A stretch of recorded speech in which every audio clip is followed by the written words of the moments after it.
এই দেখো বন্ধুরা, তোমার দাদা বাজার করে এনেছে অনেক রকম, অনেক কিছু নিয়ে এসেছে।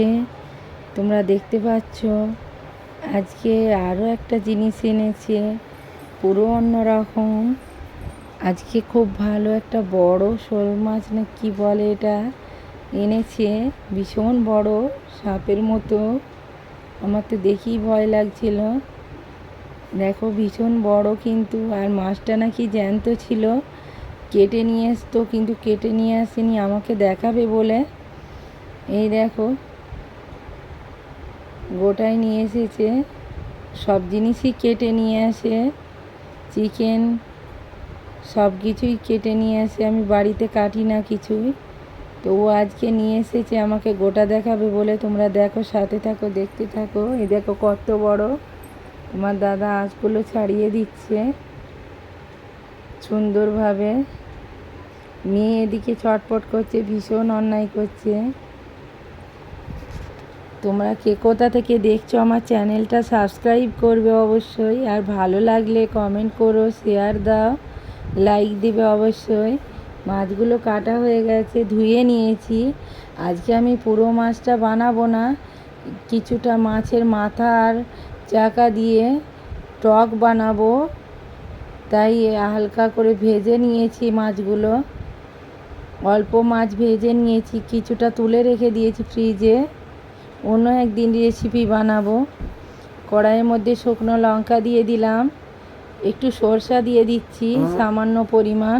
যাও, এবার সর্ষে দিয়ে দেখো সর্ষেগুলো ফুটছে। এই পর্যায়ে আমি পেঁয়াজ বাটা দিয়ে দেবো, সামান্য পাঁচফোড়ন দিয়েছি সেন্টটা ভালো আসার জন্য। এই দেখো পাঁচফোড়ন দিয়ে আবারও একটু জাল করে নিয়েছি। এবার পেঁয়াজ বাটা দিয়ে দেবো সামান্য, দিয়ে নেড়ে চেড়ে ভালো করে লাল করে নেব, ভাজা ভাজা করে নেব পেঁয়াজটা। এইভাবে ভেজে নিয়ে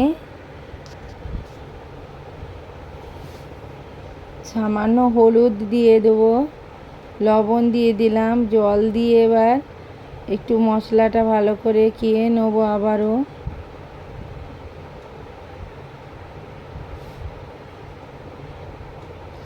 মাছগুলো এই পর্যায়ে দিয়ে দিচ্ছি।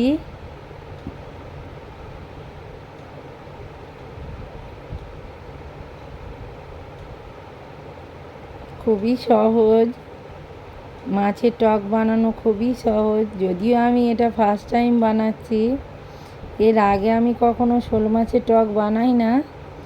কেমন হয়েছে বলবে অবশ্যই, কমেন্টে জানাবে। কিছু ভুল হলে আমাকে টিপস অ্যান্ড ট্রিক্স দেবে।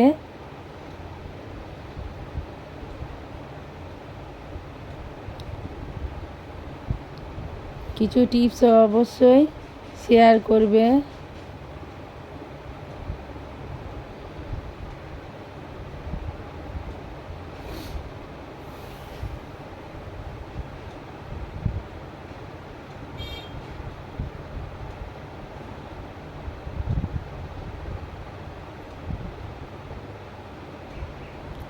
দেখো হয়ে গেছে মাছটা।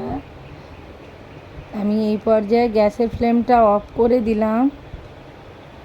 দেখেই বুঝতে পারছো কত সুন্দর হয়েছে, কতটা দেখতেও ভালো হয়েছে, খেতেও ভালো হয়েছিল কিন্তু।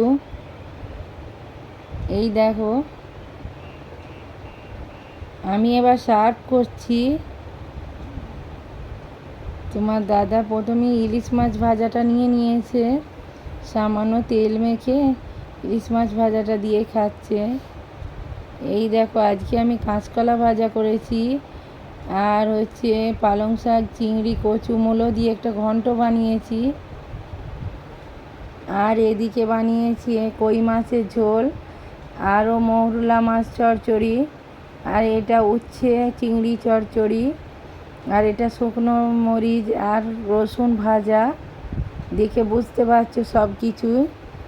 তোমরা অবশ্যই কমেন্টে জানিও কেমন হয়েছে, কেমন লাগলো আমার রেসিপি। ভালো লাগলে কমেন্ট করো, শেয়ার দাও, লাইক দিতে ভুলো না। টাটা।